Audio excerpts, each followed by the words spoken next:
Hey everybody, welcome to Crackpot, the podcast where each and every week we dive into a different conspiracy theory and we also discuss the merits or the demerits of each because we are your hosts. I'm Tim. And I'm Zach. That was funny, Tim. I like to switch it up. You know me. The script is just on fire I got tonight. Red marks and arrows and all sorts of highlighted parts. Yeah, it's really fun stuff. How you feeling? How you doing? What's up? What's new? What's happening? As per usual, I am doing both well and good. Glad to hear it. So I'm feeling well, and I'm doing good.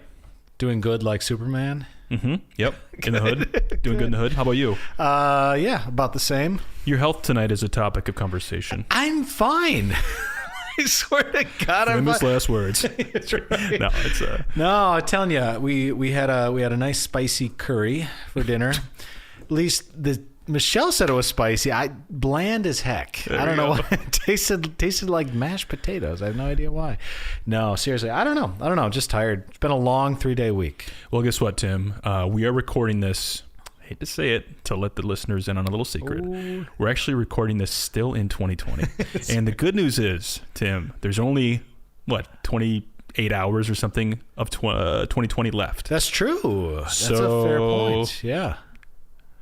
You should be feeling good, is what I'm trying to say. I'm feeling good and feeling well. Good. Well, I guess we're both similar then. Well, you threw me a curveball. I was all excited for one topic, and then you walked through the door here, and you said, hey, guess what? We got something different, so I don't know, man. What are we doing? Well, it's YOLO, all right? So, how fun would it be if you knew exactly what we're going to be talking about I'm today? not complaining. I'm just peeling back the curtain. Yeah, so today we are talking about the bizarre, the unexplained, the weird, paranormal, the weird, just all that stuff. High weirdness. I love it. High strangeness, yeah. Yeah, that's it. Mm-hmm. Sure. Okay, gonna edit that one out. No, just kidding. So I gotta say, I don't do this often, Tim, and you know this. Mm-hmm. It's rare, and in fact, it's only happened, to my knowledge, once in Crackpot history that I've dedicated a show to somebody. That's right. Mm-hmm. Yeah. Is this another dedication? Yes, I am dedicating this show to listener Hannah because she is she specifically requested more paranormal stuff. She did. And so therefore, got to deliver. This one runs the gamut, a little bit of everything. So some paranormal, some just strange, unexplained events, a little bit of everything. I think it's fun. Okay, point of clarification, if you don't mind, what does paranormal mean? Oh, that's a really good question. Because it just seems like a catch-all. Like, are UFOs paranormal? Is Sasquatch paranormal? Mm-hmm. Ghosts are paranormal, right? Good point. Is it just not normal? I mean, I guess if we break it down by the Latin. So is this just a paranormal podcast masquerading as a conspiracy show? That's a really good point, actually. Well, I think those lines are not always very clear, right? It's kind of like, to your point, where does it start and end? I don't know. I guess you could probably make some arguments that even some science touches on the paranormal because they can't explain it. It's just physics. It's magnets. I don't understand it. I love that reference. Nicely done. Well, okay. I like it. That sounds cool. Looks like you got a nice book here. What are we looking at today? Yeah, so I checked this book out. It's called The World of Lore, Dreadful Places. Dreadful Places. Yes. This gives me chills just looking at the cover, by Aaron Mahnke. He's a really good writer, and this book is actually super good. The thing about the paranormal, Tim, and especially ghost stuff, is you just got to take them at their word for it, right? 100%. And that, to me, is tough because it's like, for some of these things, I don't want to just go like, oh, this is a weird story. I want there to be something more to it that we can kind of fall back on. I wouldn't say fact check necessarily, but like just something to it. I totally know what you mean because, I mean, you know me, like I like my stats and my facts and my figures. It's like when we talk UFOs, it's like, was there a radar? Did someone get it on film? It's like, what can you point to other than just someone's account? And it seems to me like my big hang up with ghosts. Well, I got a lot of big hang ups with ghosts that we'll probably all get to, but that's the point. The one of them is like there, as far as I know, at least, like there is no evidence for ghosts other than people just feeling weird or seeing something out of the corner of their eyes or whatever it might be. I don't want that to dissuade you. I do want to hear about it, but it's like, come on. It just sounds like campfire stories, you know? 100% agree. Now, I will say for these, only truly one of them is, well, maybe two, is a ghost story or has ghost stories. The other stuff is just weird, just bizarre, just kind of like maybe even synchronicity stuff. Okay. So it's just kind of this whole, it's almost like a paranormal grab bag, if you will. It kind of feels like that. Okay. But what I think is the reason why I like ghost stories is because there are enough people that talk about this stuff to the degree where it's like something's going on. Yes, there's no hard science as far as I'm aware around, feeling a chill or an apparition. But when you have millions of people by this point in time, like over the years, talking about seeing things or unexplained events, there's got to be something to it. You might be right. Oh, I am right. 100% right. So, this is a really cool book. He breaks all these different types of stories down by different genres, whether they're places or different types of events, that kind of a thing. And so I'm pulling out a little bit from all the different sections. And this first one that I'm starting with is purely just to wet the old whistle. Okay? All right. This one's just, some bite-sized chunks just to kind of get you warmed up. I think it's especially important today, Tim, because, we got to get in the groove here of the recording the episode. So let's start out with a story that dates back to the late 1800s with a gentleman by the name of Henry in Honey Grove, Texas. Ooh, okay. Not where I thought it was going. I like that. Okay. Honey Grove. Sounds nice, doesn't it? It does sound really nice. I've never been to Texas. I've been to every other state. Yeah. Not Texas? I've driven through the Panhandle part, but that doesn't count if you just have driven through it. No, that counts. Does it? Yes. Is there a Panhandle part of Texas too? I realize I just said that. I think the it's pointy part. The chimney. Yeah, the chimney. The hat. Oh man, we just lost a lot of listeners. Yeah. All okay. right. Fair enough. Anyways, so let's get back to the story here. Henry from Honey Grove, Texas, back in the late 1800s. He broke up. Depending on the reports that you read, he either broke up or left his girlfriend. Okay. She was distraught, obviously, and worse than that, her brother was more distraught about these circumstances. Okay. And so you have to assume there's probably some history there, perhaps. You don't really know the full story, some things going on behind the scenes, whatever. And now, when the ex-girlfriend's brother found out about this, he decided to confront Henry. Went over to Henry's house. They ended up having a bit of a skirmish, if you will. Scuffle. A little bit of a scuffle. Sure. Is skirmish even another word for that? Kerfuffle. Yeah, I was going to say. And after a brawl, the brother, the girl, he doesn't have a name, by the way. Like, just use names. Okay. The brother. Yep. The ex-girlfriend's brother pulls out a gun. Yeah. And shoots Henry. Oh, man. In the head. Yeah, okay. Henry survives. Oh, kidoki. Yeah. The brother ran off just like, whoa, kind of like, what just happened? What did I do? That escalated quickly. Sure. Henry recovers.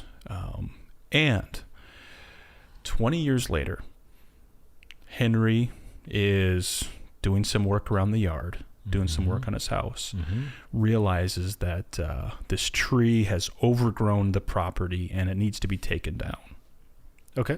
The problem is that he doesn't have anything really to cut it down with. It's a big tree. Take an axe to it, but that takes forever, and this is pre-chainsaw. Yeah, sure.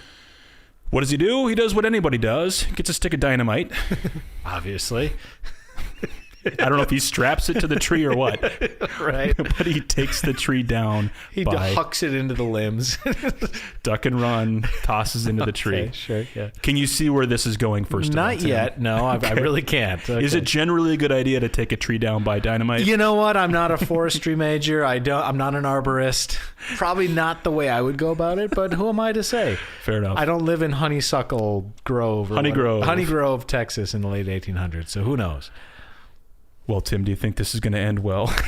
Just by how I'm setting this up? Maybe not. I don't know. Okay, so something happens in and amongst the explosion of this dynamite. I don't know if he didn't get far enough away or what happened, but poor Henry dies. Okay. Autopsies performed. I mean, it's pretty clear, right? Yeah. Died of dynamite. I mean, Except that's not what killed him. The bullet that had grazed his head when he was shot at was lodged in the tree. No. And when the dynamite exploded, it ruptured the tree. The bullet came back and went into his head. Come on. Completely serious. What? Wow. Could it be revenge from beyond the grave? Or just crazy and a weird series of circumstances? Okay, well, here's a question for you on a, L1 exam. Is that homicide? Dude, it feels like it, doesn't it? Like you could... Oh, I don't even want to speculate. It'll show how poorly I did in law school. But it's it was attempted homicide. Okay. Certainly. And it was, but for the bullet that was fired from the brother's gun. I mean, oh my God. Get Morrison on here. She'll tell us. I think the answer is it depends. It depends.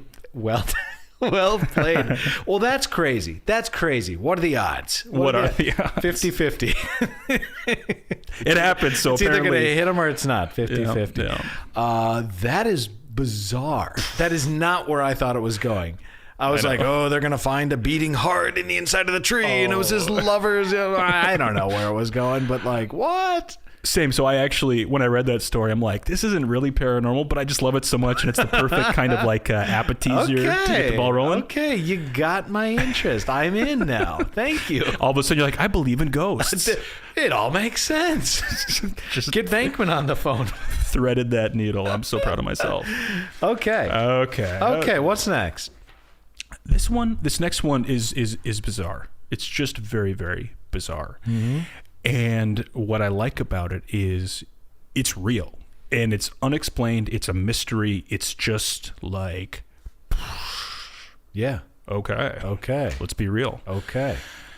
Tim, I'm going to ask you a question that I know the answer is no, but I'll ask anyways. Okay. Sagittarius. Okay. All right. Different question. No. Have you ever heard of Flannan Isle? No, I have not heard of Flannan Isle. So I take it you haven't heard of the Flannan Isle Lighthouse, then, have you? Oh, that Flannan Isle.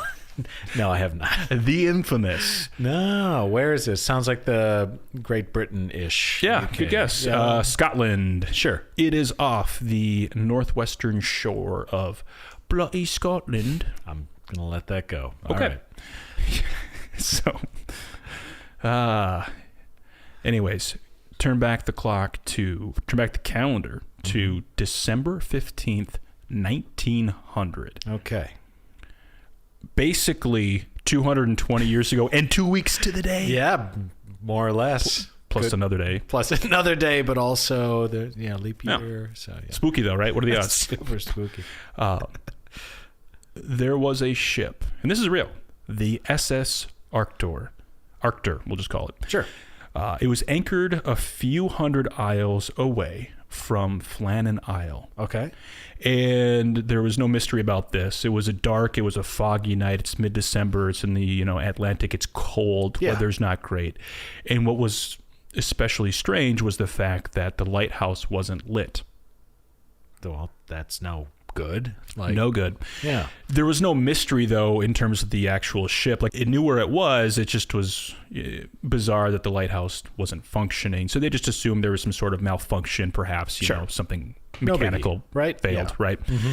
So, and also this island, because of the structure of it, apparently it looks like a bar stool rising out of the ocean. In other words, it's like very craggy. There's very steep cliffs. It's not something where this boat could go swing by and check on the lighthouse to see if there was an emergency or needed anything, right? So it was like the ship made note of the fact the lighthouse was off, and then the next day went on its merry way, and that was that. Makes sense to me. A little bit of maritime history, information, if you will, is that, I guess, the way lighthouses operate is they're on some sort of schedule where a relief crew comes every set number of days, usually 5 to 7 days, refreshes the lighthouse with supplies, food, water, whatever else, and then they rotate crew members. Oh. So even though like the lighthouse was off, the ship knew, hey, look, someone will be in like 5 days, and they'll take care of it. No big deal. Okay. Exactly. Sure. I got you. 5 days later, from the time the lighthouse was seen not functioning, December 20th, the relief crew arrived at the island with the fresh supplies, food, water, everything they needed, including a new crew to rotate out. What was first strange about them arriving was the fact that there was no flag flying on the island. Evidently, it was common to fly a flag once the relief crew was spotted to signal, hey, we see you, we're going to come down, we'll meet you, we'll help you bring the supplies up. Okay, yeah. Weird. Okay, so then what do? They send out the rookie, seamen, say, that's weird. Yeah. You guys take the boat out and go figure out what's going on. So those two gentlemen approach, and meanwhile, the boat is whistling, it's signaling to the lighthouse, it's, tooting its horn, whatever the case, and there's no response. Oh, that's no good. Zero activity. No good. No good. Gentlemen arrive on the rowboat, they dock up or whatever, attach themselves to the dock, and they climb up. They reach the top where the lighthouse is, and the door is locked. Okay, fine. They have key, they can get in, right? Yeah. They enter, and this is where things start to get pretty weird. I'm going to read directly from this, Tim, because it really sets the scene for what they encountered.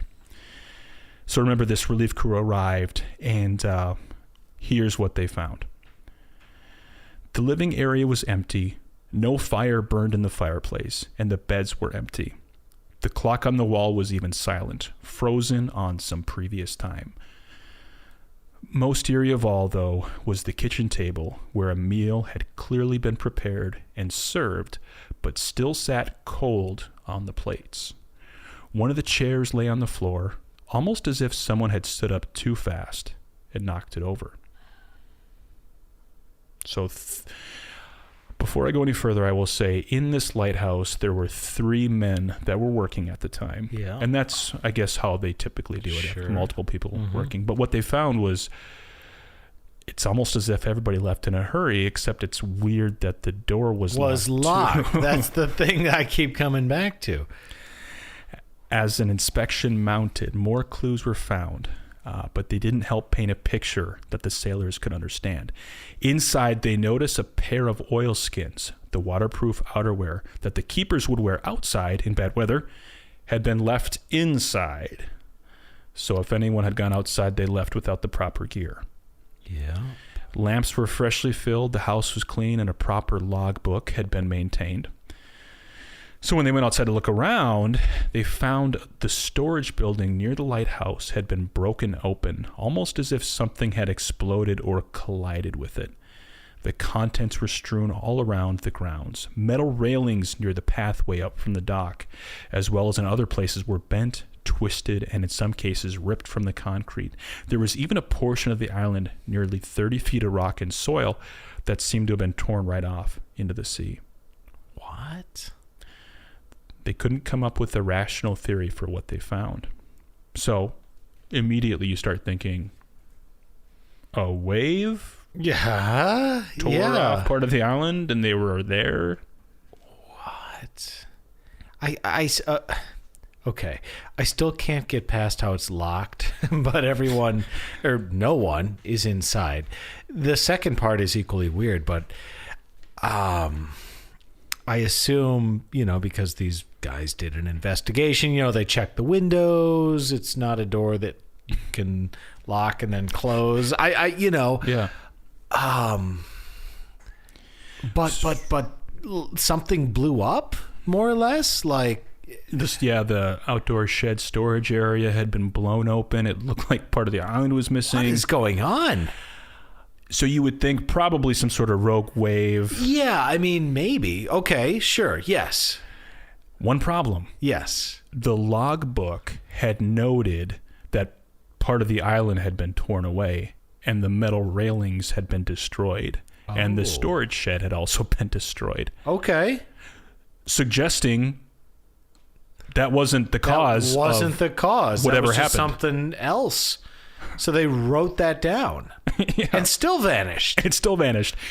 And if it was bad weather, inclement weather, they wouldn't go outside in it without their proper gear. Right. That is crazy. It's just crazy. What do people speculate? Like, what are the thoughts? All over the place. It would have to take, as I was reading some of the possibilities, it reminded me of those scenarios where it's like those kind of like logic games where it's like, there are three people, each trapped on a different it's island. a closed door mystery. It's an island and a closed door. Literally. So a couple of theories.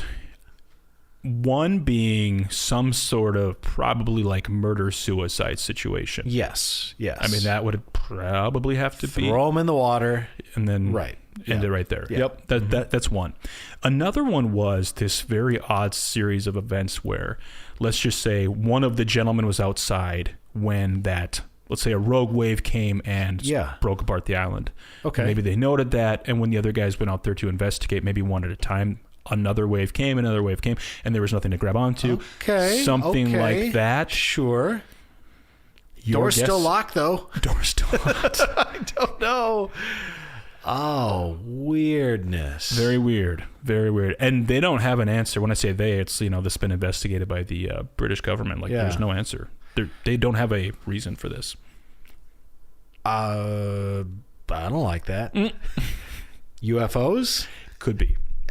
Kinda. That wasn't actually listed in here, which kind of surprises me. Yeah, okay. So, but just creepy and strange nonetheless. I don't know if it's haunted, perhaps. Maybe that's what it was. Well, it's obviously haunted. Now it's haunted. What caused it to be haunted is the question. That's the $1 million question. We'll get to the bottom of it later. So, bizarre, strange, two kind of odd stories. Now, we got to start talking, Tim, about some ghosts. Okay. Who doesn't love ghosts? I mean, me. Literally everybody loves ghosts. Have you ever seen Casper? Look at that guy. How do you not love him? He's a lovable ghost. What can you say? There are probably a few places, I think, in the U.S. that most people know about as being notoriously haunted, where there are ghosts often sighted. Really? Yeah. Most? I don't know of any haunted places. Oh, but you do. Oh, do I? Mm-hmm. Okay. Let's play a little game here, Tim. Let's start with hotel. Transylvania? The Bates Motel? I don't know. Stephen King? What? No, I don't know. The Stanley Hotel in Colorado. The Shining. Oh. Yes. Okay. So this is a notoriously haunted hotel. Was the location they filmed it at haunted? Well, there are different reports about the set being just bonkers. For real? Yeah. There's actually this is creepy. This shouldn't happen. But I didn't know that. Yeah, but the Stanley Hotel actually has an on-site paranormal team. An on-site paranormal team. So we just started watching Hellier. So I introduced you to Hellier, right? I watched it last year.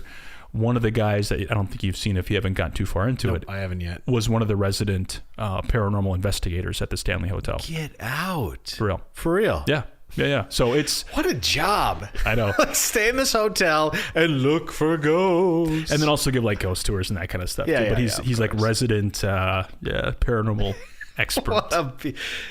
Communication majors, am I right? Hey-o. Insert philosophy major joke here as well. So the Stanley Hotel, notoriously haunted. Okay. Is it in Colorado? It's actually in Estes Park, Colorado. Okay.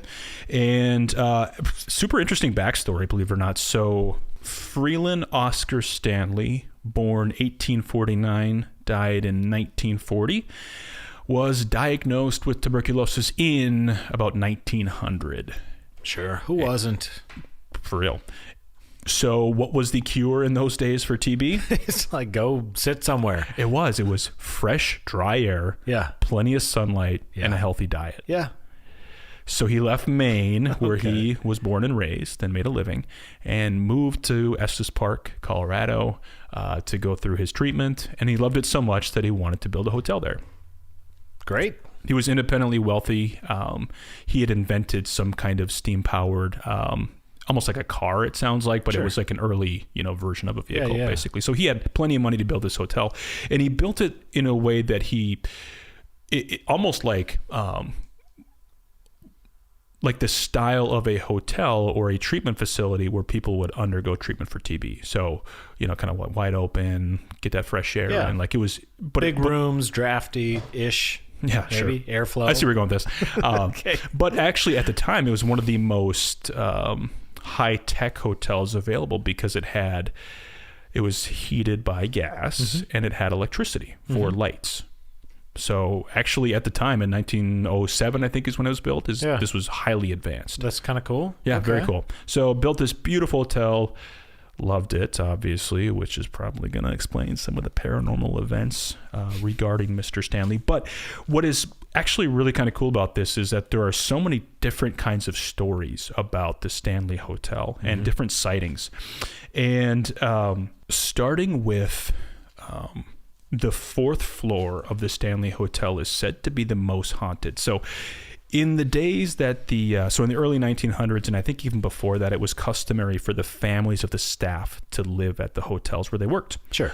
And so the 4th floor was the area where those families were relegated to. And evidently it's been said that to this day, it's very common to hear noises upstairs on the 4th floor of kids playing, laughing, giggling, the clink of metal jacks on wooden flooring, the pounding of little feet. Guests have been startled out of their sleep by voices and sounds, some of which have been captured on video. No. So, not feeling good. Well, I mean, yeah, it sounds creepy. Regardless of the cause, it does sound creepy. The staff have also had experiences. They enter room 418 with a little trepidation. It's been said that the television is known to turn on and off in room 418. At least more than one occasion, a housekeeper has turned to see that the bed that she had just made up now has the deep impression of a body in the bedspread. Wow. So creepy. Yeah.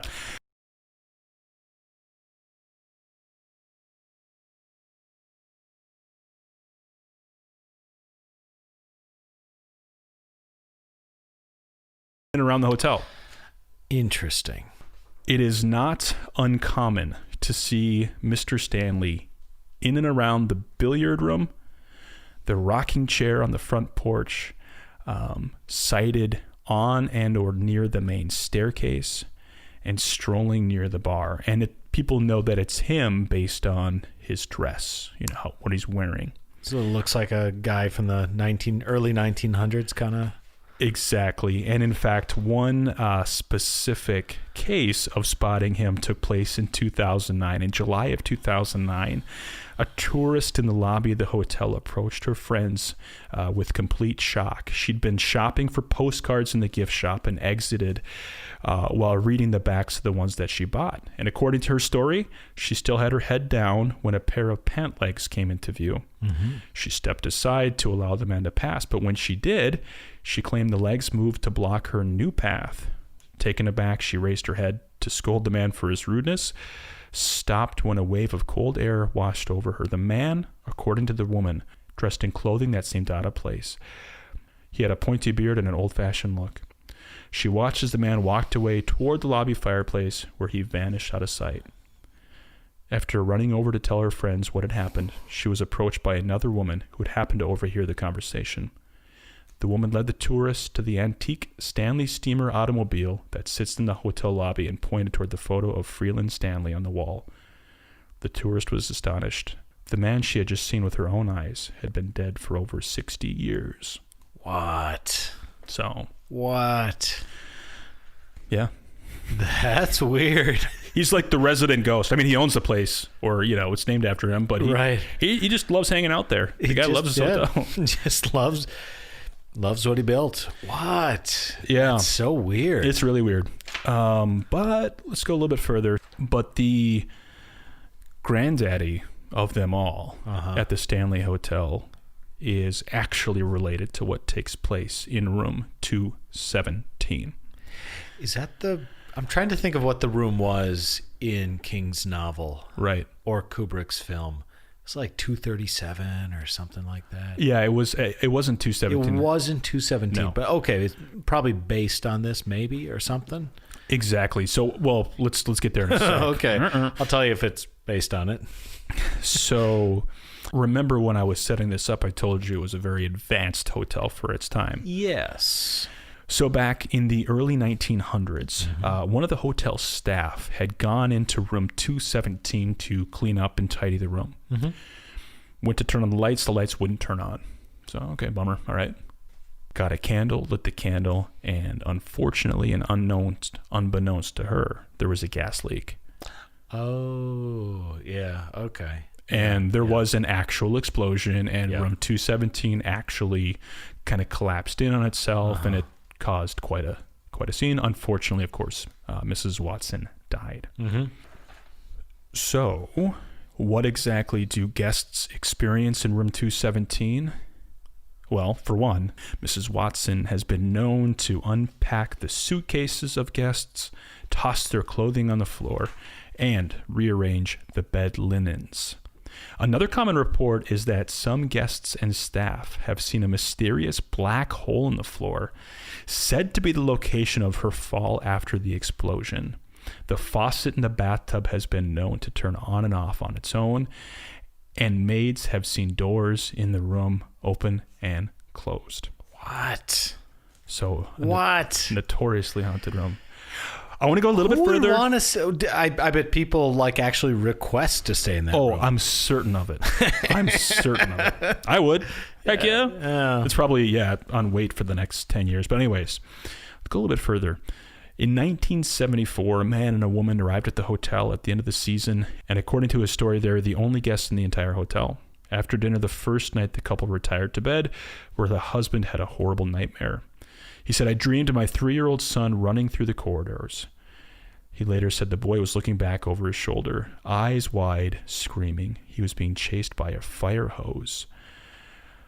"I woke up with a tremendous jerk, sweating all over, within an inch of falling out of bed. I got up, lit a cigarette, sat in a chair looking out the window at the Rockies. By the time my cigarette was done, I had the bones of the book firmly set in my mind." This is Stephen King. And of course, it would later become The Shining. That's awesome. 217, baby. Haunted. That's awesome. You believe it now, right? It's in a book. Kinda. Dude, Stephen King's awesome. We should get him on the show. Oh, man. Okay, so I guess I understand why that room is haunted, but like, why the rest of it? Why is old man Stanley walking around? He just has nowhere else to go? That sort of thing? I mean, if you want to like talk seriously about paranormal stuff for a minute, like there's always this concept that follows ghosts, which is they haven't learned how to cross over. Okay. Right? Couple of theories. Yep. That being one of them, they haven't learned, to go towards the light. Sure. Another one is, of course, the stone tape theory, which is basically you're seeing some sort of like an energy was trapped in a place or an object. Yes. And it's just on repeat, right? Yep. And so that's where the apparition comes from. I suppose, though, whenever you're talking about a 100-year-old hotel, guests have come, people have stayed, lived, worked, died. Sure. It has to be haunted. It does. That's going a little far with that. I wanted to see your reaction to that. Sure. Okay. In all seriousness, I mean, I understand the first theory, they haven't learned to cross over. First of all, like, who came up with that? Like, no one. Some living, breathing person came up with that theory based on absolutely nothing. So I am discounting it completely because you're either going to die and pass over, or you're dead and you're not communicating with anyone. So anyway, okay, not to belabor the point. The second one is fascinating because it plays to my idea of like physics and just weirdness but the idea of like energy doesn't disappear, right? Mm-hmm. So if you die in a traumatic accident or just some sudden event like a gas explosion, right? Maybe some remnant of your energy is trapped there. I don't know. That sounds crazy. I'll admit it, but it makes more sense than anything else if you truly believe in this stuff. Right. No, I think that's exactly right. And I think, a place like a hotel, a place like the Stanley Hotel that, attracts a lot of guests. I'm sure they have weddings. I'm sure they have big events, and it's a place with a lot of emotion, I would say. Like people that are going there are happy, they're excited, or maybe sad. Or, you have workers that are there going through whatever experiences they have in their lives. And so it's a place of intense emotion, I think. And so therefore it's ripe for paranormal activity, I guess. Totally. All right. Well, it wouldn't be a true paranormal show if I didn't save my favorite one for last. Okay. All right. And Bigfoot, right? Ghost ships, baby. Ghost ships. It's back. It took 3 seasons, but it's back. If you haven't listened to Ghost Ships, first of all, go back to season 1. It was one of my first shows. It was. And I joke, I kid, but I liked it. It was fun. There was some really weird stuff.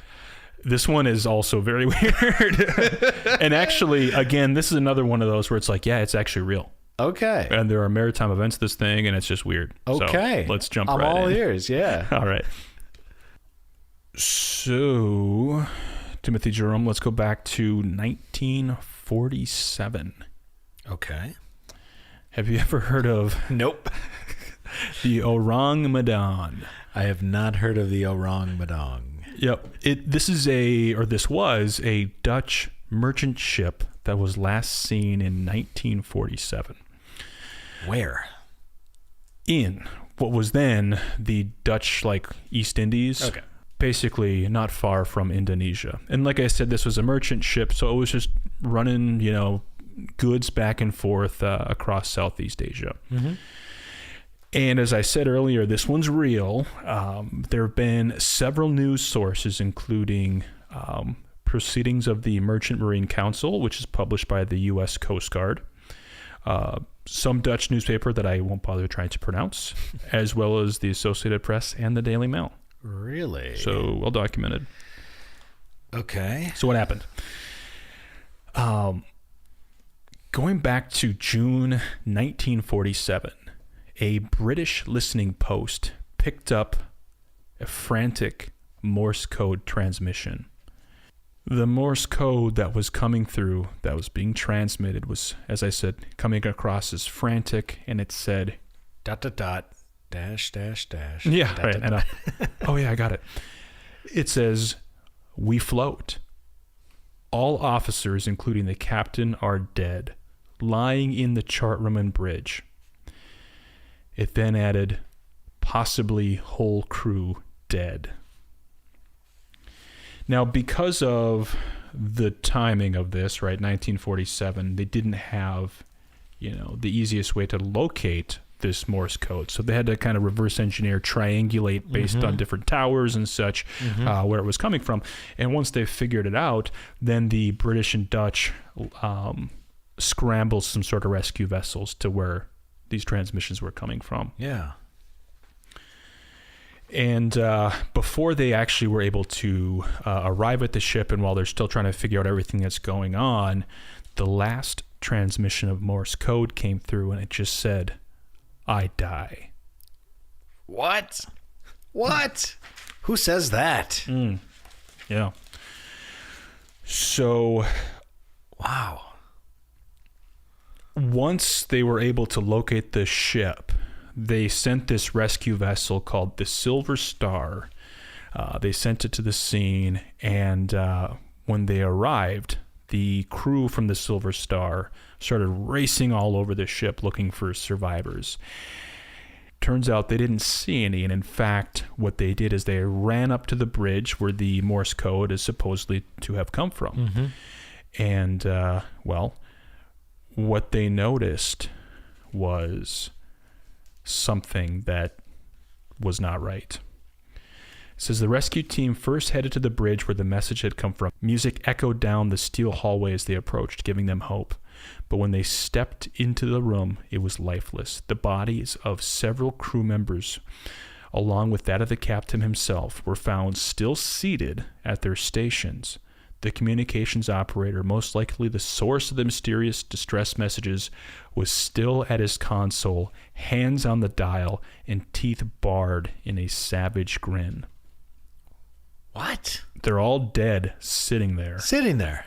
With no obvious signs of death. death? What? The crew kept searching the ship to look for any signs of life. Yeah. Nothing. And in fact, it gets worse. As they're searching the cargo area, they notice a fire is breaking out. So they got to abandon ship. They got to get off this while thing. they're on the ship. So they don't have time to hang out and figure out what happened, right? Okay. So they quickly get off this doomed ship with all these dead bodies on it and no obvious cause. Okay. Yeah. They get back onto their own ship, the Silver Star, and watch the Orang Medan sink. To this day, nobody knows exactly what had killed them or how these people had died.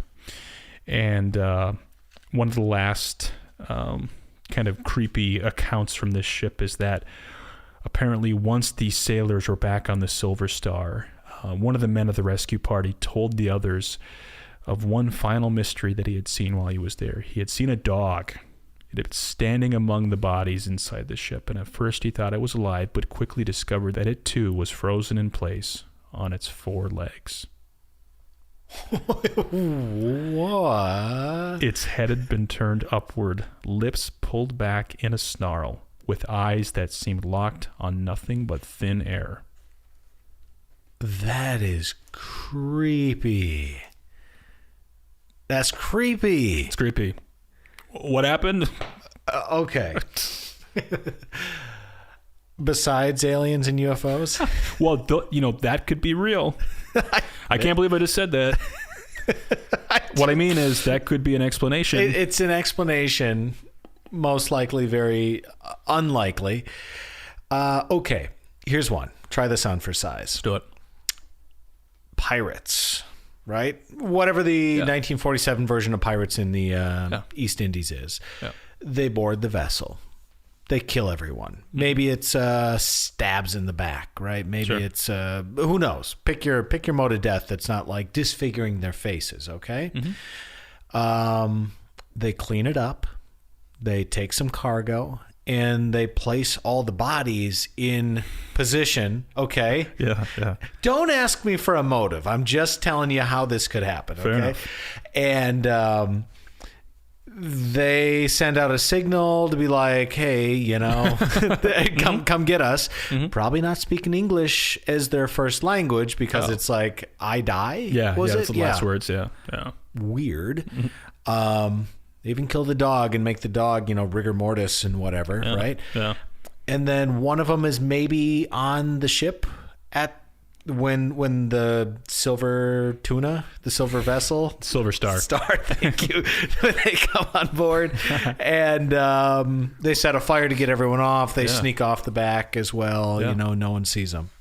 Right? I don't know. I mean, it's a lot of work, but yeah, it's a lot of work to ultimately just sink the ship. Hell yeah, Yeah. A couple of theories that have floated out there besides it just being like, you don't like that one? That's a theory. So here's what we're going to do. We're going to kill everyone, make it look like they're frozen in time, send a weird message, set it on fire. Yeah, the dog too. I mean, just imagining that up. All right. What do they got? Okay, a couple of plausible theories. One being some sort of carbon monoxide leak. Yes, in a ship. Okay. I mean, maybe. I would go with like poison. Okay, some sort of poison. That's a very logical one. Yeah, like everyone dies. There's no obvious cause of death, right? Yeah, they're just kind of sitting there like, oh my god, I think we're all dead. Yeah, and then that's it. But that's exactly what they were thinking. I die. Yeah. The other explanation, and it's not far from that, is some sort of chemical reaction. Sure. The ship was carrying something that perhaps mixed and it wasn't supposed to mix and released a noxious gas or something like that. Exactly. And everybody was knocked out. Wonder why it burned though. I know, isn't that weird? That is super weird. Aliens. So anyways. Bigfoot was the cargo. Exactly. Oh, wow, man. So no answer to that one. Still an unsolved mystery. Disagree, but go on. Yeah, you nailed it. I think your explanation is the most logical. Thank you. Yep. All right. Hey, everybody. Thank you for tuning in this week. That was creepy and weird. Let's not do any more of those. Yeah. I love those. And also these ones are great because they're just like, what? All these different weird things. It's just, to me, I love it. But again, shout out to Aaron Mahnke, who wrote the book, The World of Lore, Dreadful Places. Really great book. Fantastic. And like I said, it's really well written. Each story is short. It's fun. I would highly recommend getting it. Yeah. So 2 thumbs up. All right. If you haven't already, rate, review, subscribe, tell your friends, tell your neighbors, tell your local resident ghost hunter at your local hotel about our podcast, and we will see you next week. Thanks, everybody.